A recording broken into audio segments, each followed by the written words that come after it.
Welcome back to Leveraging Leadership, where we unpack the art of business leadership.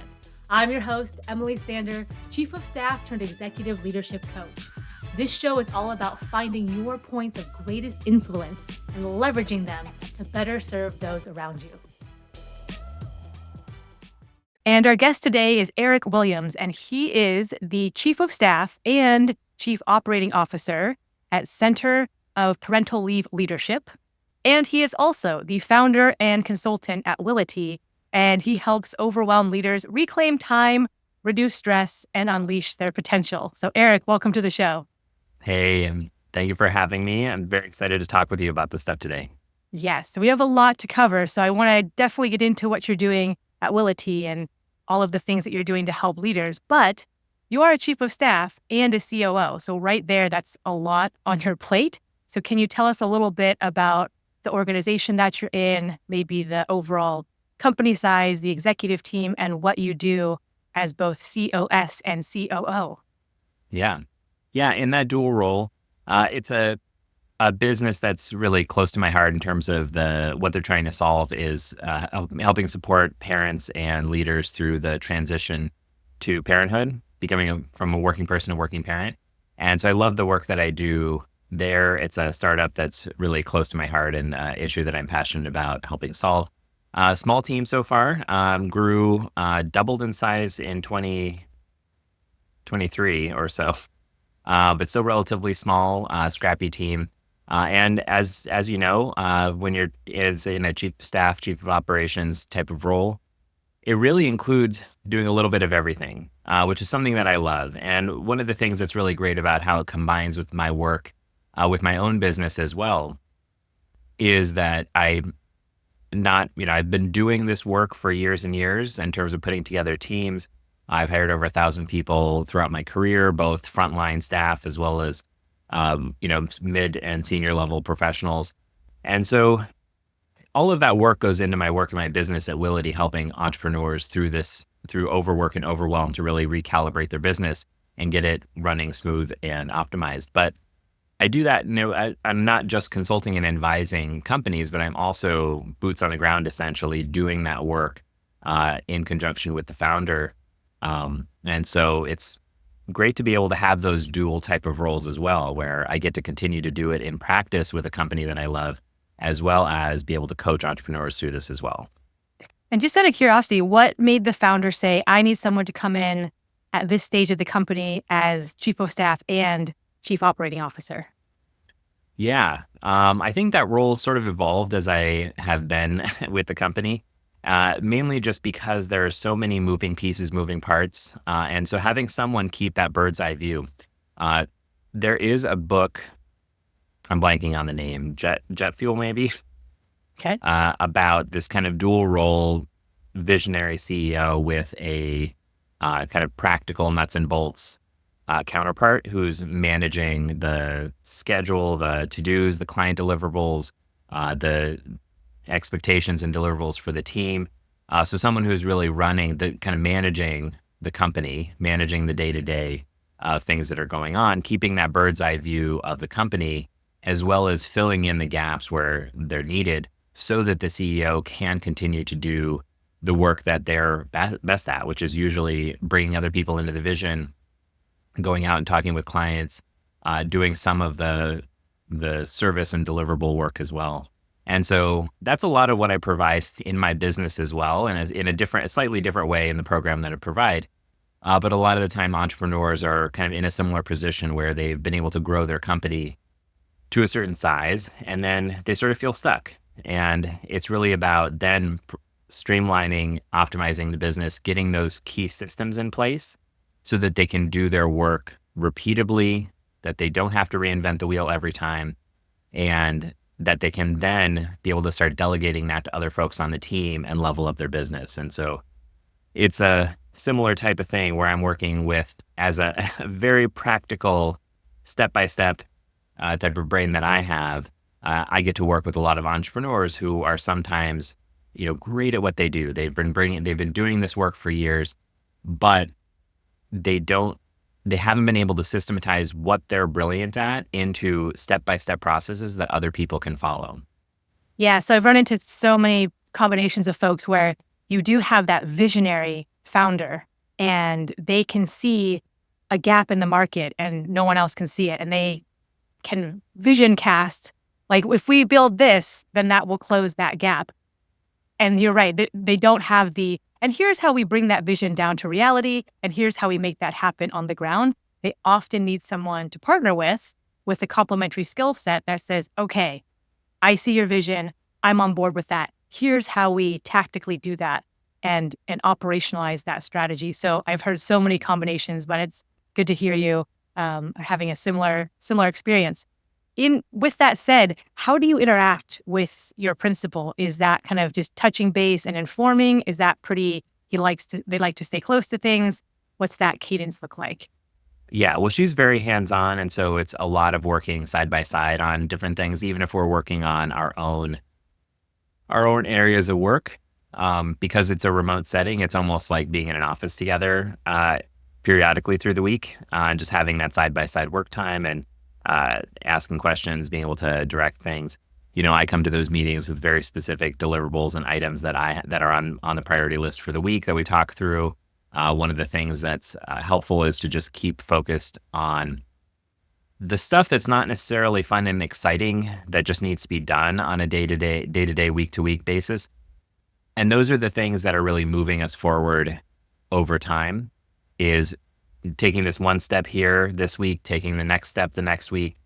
Because when things are busy, when you're growing, it's very easy for things to fall through the cracks and then maybe forget about them for a couple weeks or even longer. And then they become emergencies later on. So part of the role that I find is just keeping track of all of those deliverables, whether it's for clients, whether it's prospective clients, whether it's other service delivery pieces within the business, being able to keep track and just keep that bird's eye view, because we have other people on the team who are managing some of the day-to-day of each of those respective areas. But there's also potentially gaps between them when people are focused in on their own silos. Part of what the CEO needs to do or can do, or someone in my type of role, just can keep an eye on everything that's going on and try to fill in if there's a gap, or if we're noticing someone, one person's not communicating with another person through no fault of their own, just there's an opportunity there to close the loop on something that's going on. So it's a lot of the little details. And while I use a lot of project management tools and such to keep track of everything that's going on, one of the things that just the way that my brain works, keeping track of 1,000 different pieces that are going on in the puzzle, so I can help make those connections when they need to be.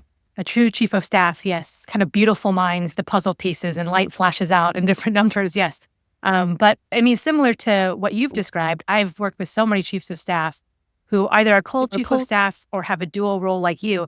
They're essentially the president of the company, because the founder or the CEO is off fundraising or off meeting strategic partners or investors and all these different things. And so the people who are running the day-to-day business have to have a go-to person for things. So it sounds like you're fulfilling that role a little bit. And I'm just curious, what does your principal, what is she spending most of her time on these days? Yeah, so it's a little bit of everything. So heavily involved on the sales and getting, talking with prospective clients, trying to understand their needs, being some of that front-facing work with potential clients. We also have a sales director, sales manager as well, who's doing both the managing the contact and helping manage just all the pieces that are involved, the myriad of relationships. But the founder's really, she has the brilliance of having started this work over a decade ago, several decades ago. And so she's been building it. So her expertise, her insight is so invaluable in so she wants to be involved in everything. So it's one of those things we're trying to calibrate and replicate the stuff that she's bringing to the table into stuff that the rest of the team can then do or implement or follow her guidelines. This is something when I work with other entrepreneurs as well, this is one of the core challenges, is getting the details out of their head so that they can have a clear outline, clear checklist. Everything that people do, even when you compile decades of knowledge and information that you've gained, you still have an information rubric, a decision-making rubric that you follow, whether or not you overtly know it. So anytime a new situation comes up, for example, trying to understand what information are you collecting that you're going to make a decision about, and what information is going to lead you to what outcome. So a lot of entrepreneurs just develop the sense of when they see a bunch of these details, they instantly know how to make a snap decision, right? But translating that into something that somebody else can follow, where you say, go get this information, go get these, here's the steps that you need to follow to make a decision in a comparable way that I would make a decision. For example, if you needed to be close, if there's something very important about the baseline information then that person has at their disposal. And so all that said, your question was about what is she doing on a day-to-day basis. Part of it's being involved in some of the day-to-day or just getting that oversight now over the big picture stuff that's going on and having her fill in those key pieces that are maybe missing from, when the team's able to get something 95% of the way done, adding that last 5%, which is really the thing that differentiates a lot of the work that we do, is those last 5% of the insights that she's able to bring from her years and years of experience in this area. But again, she's also involved in the sales revenue growth and in the, there's also, she also teaches quite a bit. So she's heavily involved in the teaching aspect as well. Okay, very good. And last kind of chief of staff specific question for you. Being the COO as well, do you have direct reports or teams rolling up to you, or is that mostly other people and you're kind of overseeing it all and having that close connection with your principal? Yeah, that's an interesting question because I think the organization is very flat. So okay, there's not particularly, not a formal hierarchy. We have a small enough team that we're able to have, people report up to a couple of key folks. And within the leadership team, essentially fairly flat. So I don't know if that means no one's reporting to me or everybody's reporting to me, but it's sort of one of those situations where we all work very collaboratively and there's not a formal hierarchy involved. And so at the end of the day, we're all on a mission to make this a success. And so, understanding each other's lanes, where those boundaries are, and all that stuff's important in terms of creating an open communication culture within the business, but also making sure that I'm supporting folks and filling in those gaps that they need, that they're able to communicate that either to me or the CEO to be able to understand and shift around where the needs are. Yes. Okay. So you kind of touched on this a little bit, but you help people streamline their workload. And when you're talking to chiefs of staff and executives, oh my goodness, they have so much on their plate. They are almost by definition over capacity in that they could be taking on a myriad of different things, and they have to kind of prioritize and do the MVP version of this or get this started or nudge this forward type of thing. So what's your general methodology on helping people streamline their workflow or workload? Yeah.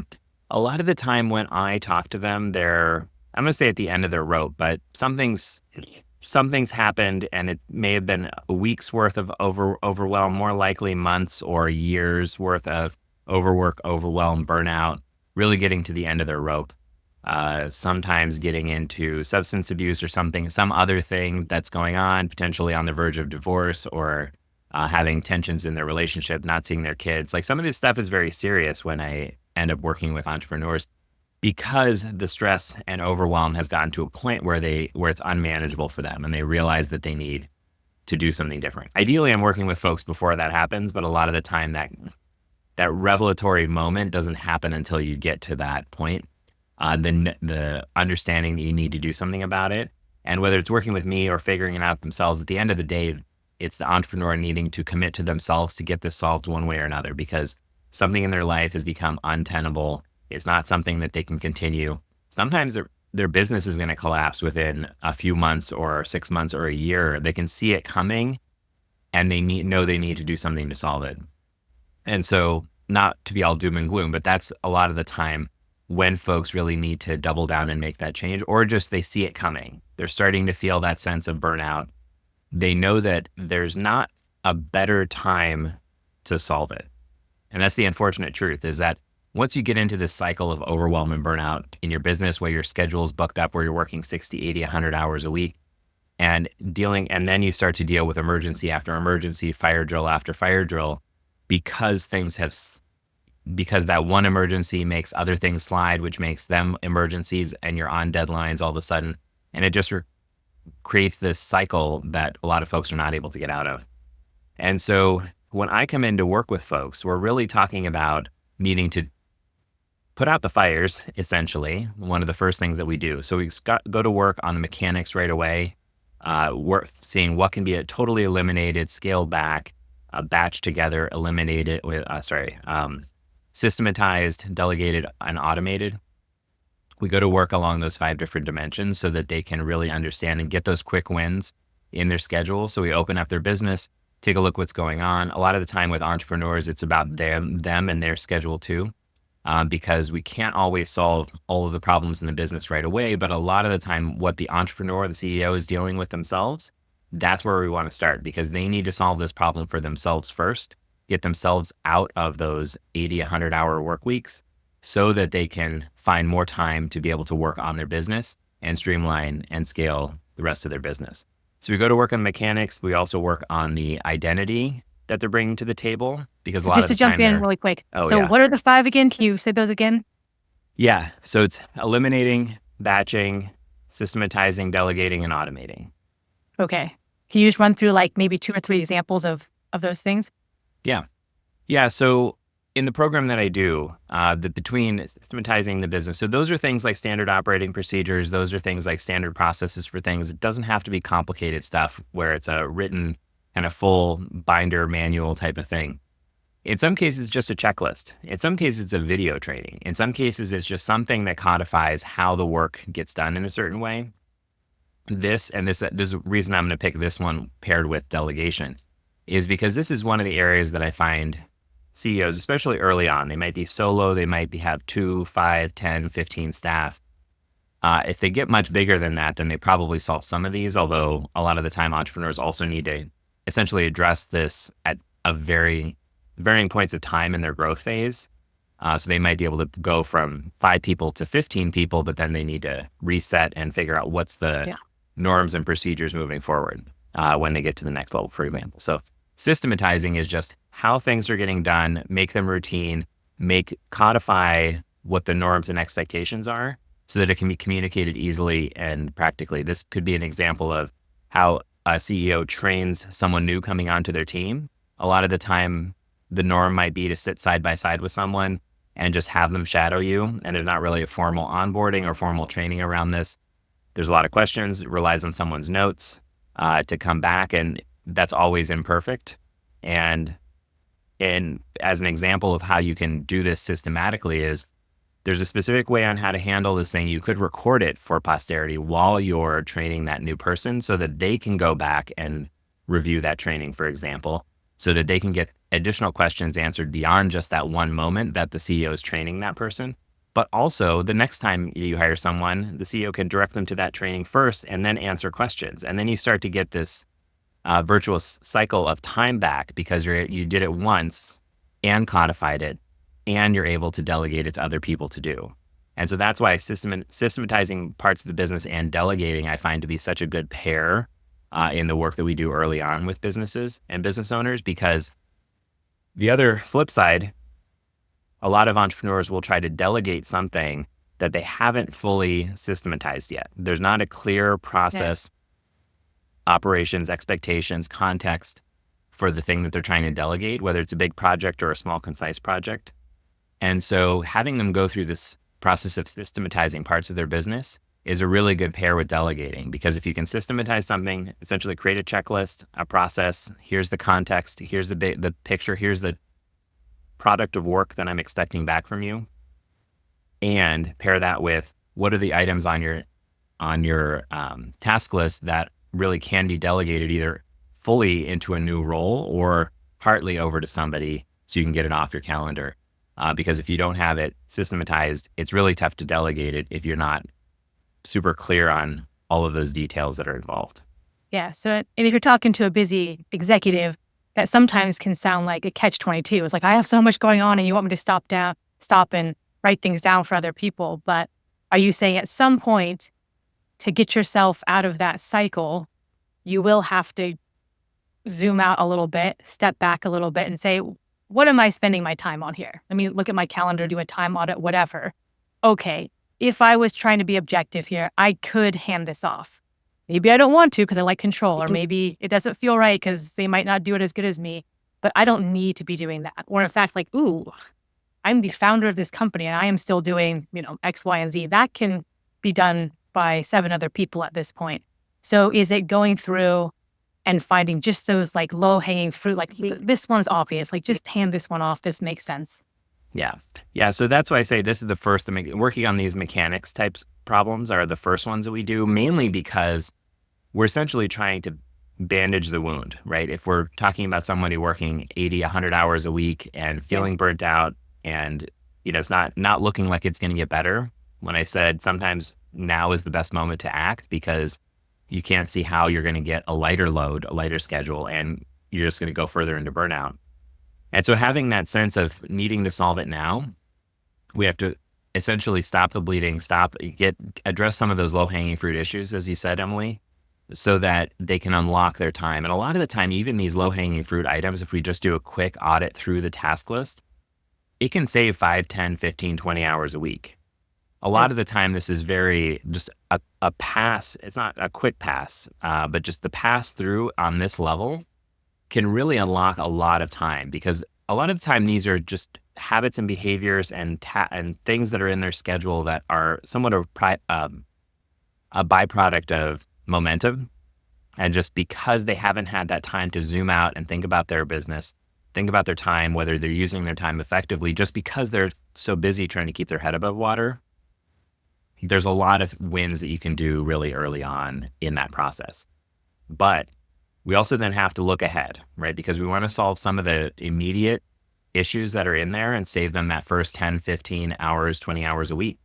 But we also need to start looking ahead and figuring out what's the big picture here, what schedule, what operations, and where's that entrepreneur, that CEO really driving their profit, their revenue, and the growth and scale of their business.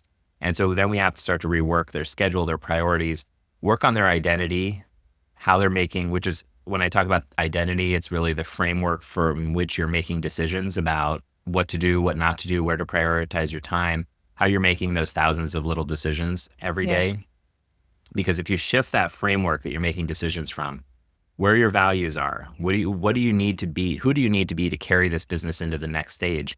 All of those pieces get wrapped up into the framework, kind of subtle operating framework, essentially, that you're making decisions from in your brain. And if you can integrate that, then you start to make some different decisions. Because a lot of the time, what's gotten an entrepreneur to a certain phase of growth in their business is also partly what's holding them back at that moment, because it's the norms and the expectations that they have going in there. So they need to reset that so that they can have the identity and that mental framework to take themselves to the next level as well. So what is an example of, you were this before identity-wise, and now you need to take on this mantle and this mindset and say, hey, here's who I am now, and here's how here's how I add value to the business now, which has changed. Yeah. Yeah. A lot of that time, the transition from being the doer to being the leader, that's usually where a lot of these transitions take place. It doesn't mean that you totally abandon what came before, but redefining what success looks like for you as you're growing your business, whether you're going from a doer who's perhaps a technical expert, someone who's brilliant in their field, and taking that identity where you've been essentially an individual contributor in your own business, essentially created a job for yourself. A lot of businesses start that way, where they have to do all the work, they're wearing all the hats, up to a certain point where they get traction. And then the decision is, do you keep it that size? Do you keep it as just a job for yourself, where you're doing the individual contributor work, where you're putting in the work product?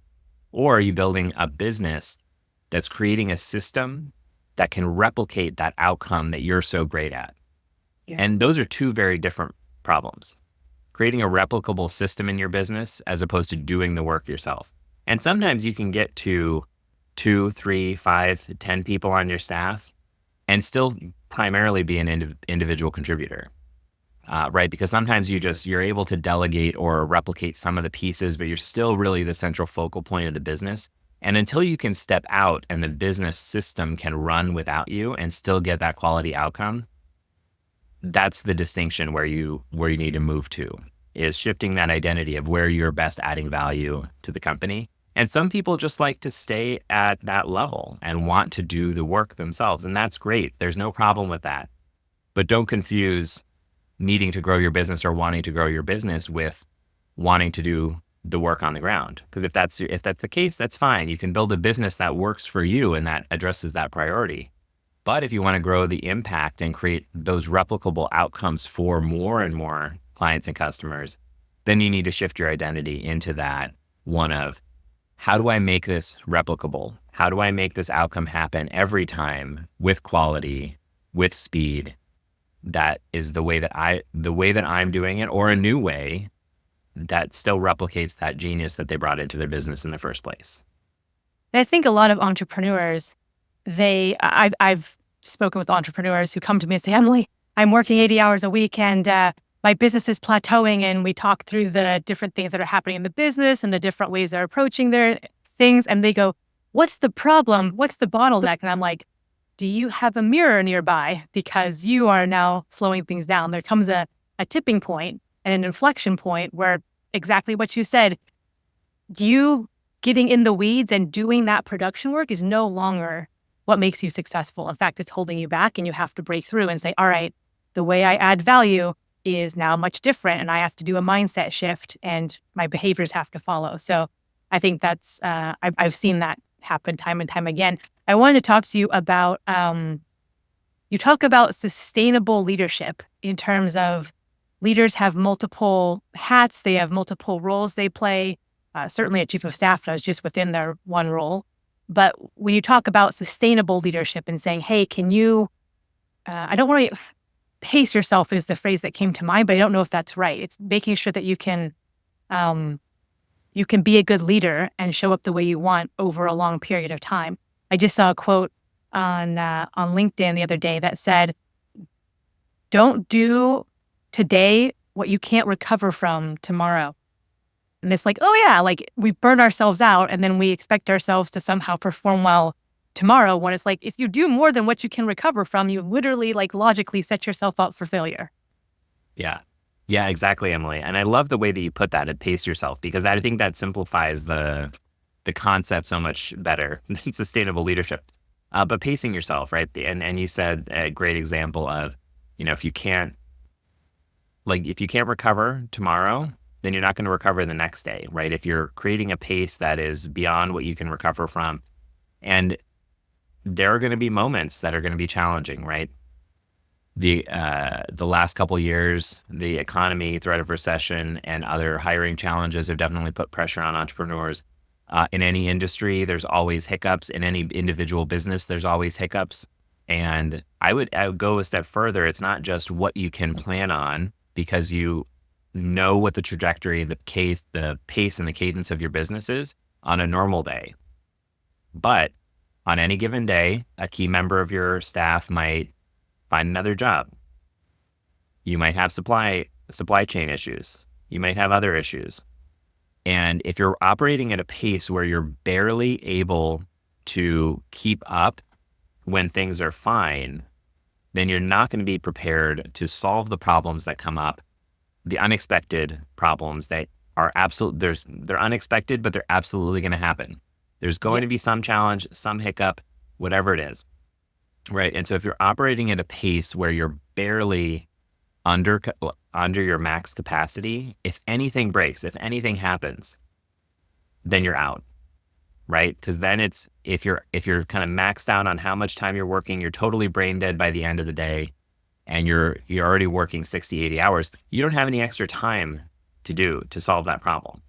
And so what happens then, right? A business can collapse fairly fast.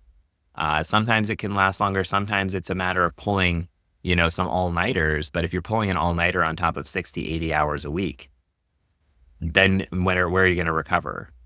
Yeah. right? So I think that's a more extreme example of not just being at a pace that you can handle at a max capacity, because we all want to be successful. We all want to have the business, the revenue growth that we want, but at the same time, building in that flexibility for when emergencies happen. Because your role as a CEO, as an entrepreneur, is to address those challenges. And so that's why when you spend a lot of time in the nuts and bolts of the business doing the work, you're actually not spending the time on addressing those or even foreseeing the problems that are coming up, creating contingency plans and having that kind of flexibility.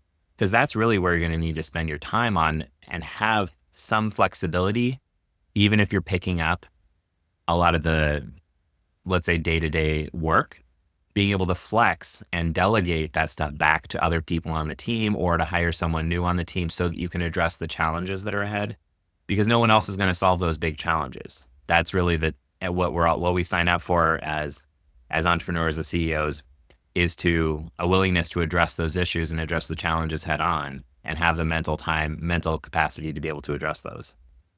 First of all, I love, love, love the point of, if you're listening to this and you're running at max capacity, like there is nothing more for you to give, or maybe you're like one step beneath that and you have no margin for error. And you are also expecting nothing to go quote unquote wrong or nothing unexpected to happen. Well, if you're a savvy business professional, if you're a leader who has been around for a set number of years, you know that's not the case. Unexpected things, it's guaranteed. When and what and exactly how is TBD, but these things will happen. So I think that's a call to action for anyone who is running at max speed and they're going on fumes. Hey, is that a smart pace for you to be at? And I think we were talking about that transition earlier from a founder who's an individual contributor and has to wear many. I'm head of accounting, I'm the head of sales, I'm the head of janitorial services. And that's how we got the business to be successful. When they transition into a higher level strategic role, they are paid the big bucks to handle exceptions. They handle the stuff like, this does not fit neatly in anyone's box. Like, this is kind of weird. Can you solve this complex problem? And if you're not able to make a high quality decision, then you're letting your team down. So you have to understand where your area of operations and where your area of value is, and make sure you have the mental and sometimes emotional intelligence and capacity to handle that. So I really resonate with those things you said. I also wanted to get back on the mix of productivity and purpose.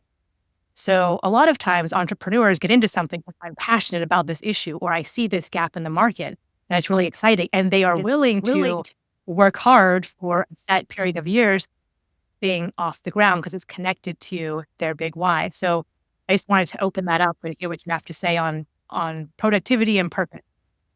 Yeah, and it's an interesting intersection, having just talked about sustainability and what happens when things go wrong and whether you have the flexibility to be able to address those, because that also feeds into your purpose and what you're on this earth to do, what you're here to solve, what your mission and vision is in your business. Because if you have a situation where things fall flat, where you get totally burnt out, that's not serving your mission or your purpose, right? And it's about balancing that passion that you have for doing the work, for doing it well, with the realities of, potentially having a family, having other needs outside of work, and balancing that so that you can live a life of purpose, of value, so that you're contributing to the world, you're able to fulfill the, good quality in your business, but also do it sustainably. And so that's where these things really come into play, is because if you burn yourself out, if you run yourself ragged making this happen, there's a very real chance that it's just going to totally collapse, or that if you are not the one pushing, if you're creating a system that runs just on your passion and mission, if you get sick, if you have a family member that gets sick that you need to take care of, all of these things are just practical, real things that you might have to deal with as an entrepreneur. But understanding that value, the values that you're bringing, the mission that you're on in your business, and how to do that sustainably. So it's a bit of a balancing act, right? Because we're talking about really being passionate about it, wanting to give it your all. And I'm not saying that building a business doesn't require a lot of time and focus, but it's about focusing on the right things that are really going to drive that top level impact. And so that's why that transition from doing all the work yourself to creating a replicable system that can get that outcome for folks.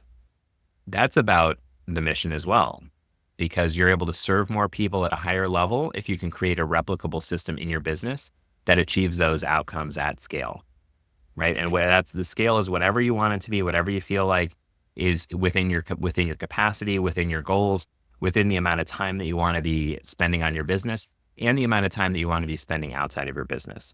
So complex factors at play here, but understanding that it doesn't have to be just one thing. It's not just about having the mission to bring this business to reality, to make it a thing, but it's also about having that what the other points of meaning and how you want to bring your values, whether that's time with family, whether that's time for yourself, time for really to focus on building the business as well, and where that point of balance is, because it doesn't have to be all one thing. It can be a mix of things, and finding what's going to be sustainable for you moving forward is the sustainable equation for you is the important part. So when you were talking, what was coming up for me was I've always been focused on health and fitness. That's been a big part of my life. I grew up playing sports and I trained very hard. And then even when I wasn't playing sports, I would go to the gym and I would lift heavy. I would do like Olympic lifts, squats and deadlifts and clean and jerks and over all these different things. And I would train to failure almost every time, because if I didn't, I was like, well, I'm wasting this workout and I'm maxing out every single time I went to the gym, which, by the way, is a horrible way to train. It's not the best program you can do. And then because I did that, I herniated 2 of my discs. And I was like, well, that takes me out of the game. And I had to rearrange my whole philosophy. And when I was rehabbing and slowly coming back and having to humble myself at the gym, I was listening to this podcast and someone said, my job when I'm training now is to stay in the game. It's not to max out, it's to stay in the game. And I really clicked with that because I was like, oh my gosh, that's my new mission now. That's my North Star. Before I was like, how much can I lift? I have to be lifting more than I lifted the time before. I have to make progress. And now it's like, my job is to stay in the game. I can be healthy and fit and have fun, but also, not break myself in the process. So when you were talking about the balance point, I was like, oh, that reminds me of that mental shift and shift in training protocol that I did at the gym. Yeah, that's a great analogy too, because it's a lot of the time people think that there is some big threat out there. There's a big opportunity out there that's going to go away if they don't act quickly. And it's not to say that's not true, but it's usually a lot less true than people think. So the opportunities, you want to be able to be in a position where you can seize opportunities that come up, especially if it's a big, fun new client or something you've really been going after. And that also speaks to having that flexibility and sustainable growth model, where you're in a position that you have the ability to flex into those moments so that you're not operating at 60, 80, 100 hours a week normally. If you're operating more at 30, 40, 50, and then you have a big opportunity come up and you need to add another 10, 20 hours, you can do it, right? You can flex into those difficult times where you really want to grow. But it's really great thinking about, what's that staying in the game that's for the long haul, right? It's not about flaming out, really putting your all into your business and having it flame out in a year. It's you want your business to be around ideally longer than that. And that's something that adds value to your life, that adds value to the world.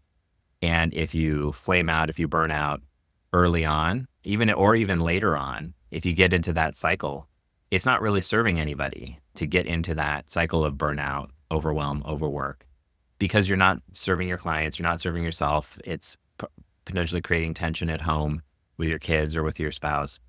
And it doesn't really serve anybody. And so staying in the game, making it sustainable, and figuring out where that balance point is, where you're pushing yourself, right? Because you can absolutely have growth without killing yourself along the way. Yes. And I remember I was speaking with this entrepreneur, and his stated strategy was literally to be second place. He's like, I'm fine being second place because I'm going to just outlast my competition. Basically, he could see all of his competitors like going hard and going crazy and doing all these things. And they're like, if I'm around, in 10 years and they're not, I win. Yeah. So that was an interesting strategy. Like, I'm fine not being the flashy one. I'm fine being perceived as, oh, I'm the slow horse now.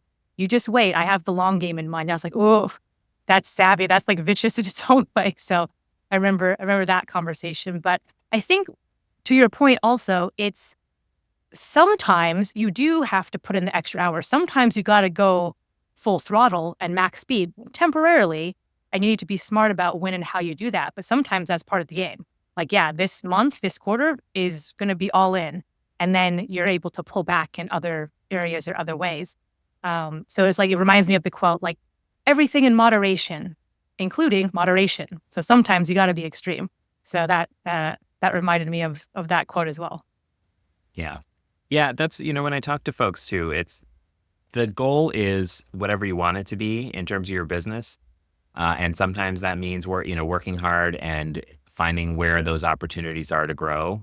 And it could be that someone's working 60 hours a week and that it's an aggressive timetable and they need to lean out their business so that they can reinvest that time. There's no intention of scaling back their time.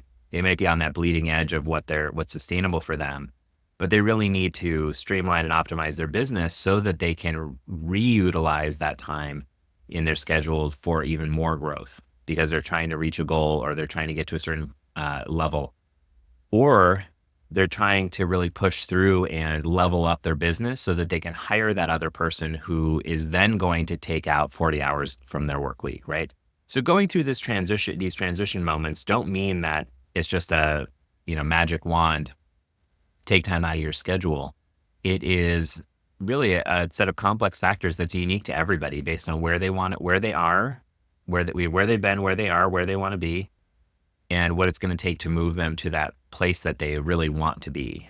And so sometimes that's the first level, able to solve it fairly cleanly and straightforward. Sometimes you have to work up a couple levels in your business and have a very clear scale up plan that's going to get you to that schedule that you want, whether that's a fulfilling and flexible 40 hours a week, whether that's cutting it down to 20 hours a week so the business is running itself, or if you're still, want to go as hard as you can, still working 60 hours a week, but want to do it in a cleaner way with a more streamlined business so you can really maximize that time that you're putting into your business.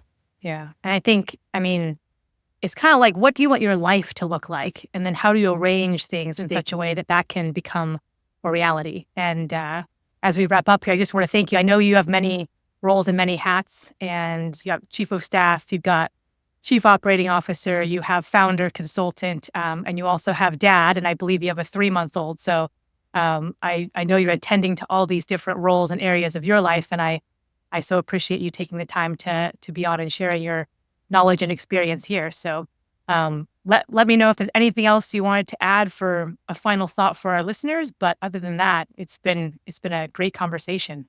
Yeah, thanks, Emily. Yeah, speaking of being a dad and having a 3-month-old, now 4-month-old, okay, it's also fun to go through that exercise of how do I lean out my own business during this time and my own work so that I can spend the time that I want to with my son. And so I practice what I preach and I do the work and figure out where my time is most valuable to be spent during this time, where I want to spend more time with my family. And so it's just, fun that I get to do, as I said, with my chief of staff role, with my role as an advisor and a consultant with a lot of these entrepreneurs and CEOs, being able to do the work myself, work on my own business, work on the business where I'm the chief of staff, and be able to consult and advise companies through a very specific process to help them really unlock the potential in their business to streamline and optimize their own schedule, their own time, so that they can live the life of purpose that works for them. Beautiful. And if people want to know more about you or reach out to you to potentially collaborate, where's the best place for them to go? Yeah, my website's probably the best place. I have a 20-25-minute webinar that walks through a lot of the concepts that I talked about today, and that's at willity.com/watch. And so that's the best place. And anybody that wants to hop on and do a 45-minute consult to really dig into their business, figure out what's working, what's not working, where they want to take things, happy to do that. They can schedule that through that webinar as well. Okay, beautiful. I like the fact that you have a webinar. That's very cool. So we'll have that link in the show notes for people to easily reference. But Eric, thank you so much for being on. We covered a lot of territory and it was a lot of fun conversations. So thank you very much for being on Leveraging Leadership. Great. Thank you, Emily.